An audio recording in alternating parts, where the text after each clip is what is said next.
ஆவி பறக்க நல்லா கம கம நெய் சோறு எப்படி செய்யறதுன்னு பார்க்கலாமா? பிரியாணியாக இருந்தாலும் நெய் சோறாக இருந்தாலும் எப்போவுமே கடலெண்ணெய் யூஸ் பண்ணிக்கோங்க. டேஸ்ட்டு ரொம்பவே நல்லாயிருக்கும்.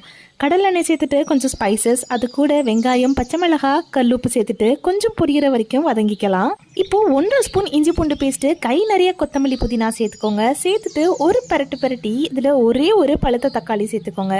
1:2 ரேஷியோவில் தண்ணி சேர்த்துக்கலாம். இன்றைக்கி நான் 2 அலக்கு அரிசி எடுத்துருக்கேன். 2 அலக்கு அரிசிக்கு 4 அலக்கு தண்ணி சேர்த்துட்டு ஒரு கொதி வந்ததும் நம்ம 1 மணி நேரம் ஊற வச்ச பாஸ்மதி அரிசி சேர்த்துக்கோங்க. லைட்டாக மிக்ஸ் பண்ணிவிட்டு ஒரு 30% அரிசி குக்கானதும் தவா மேலே வச்சு தம் போட்டுருங்க. அவ்வளோதான். தவா மேலே வச்சு செஞ்சதுனால இதில் அடி பிடிக்காது. அப்புறம் ஸ்லோ குக் ஆகுறதுனால அரிசியும் நல்லா நீளமாக வரும்.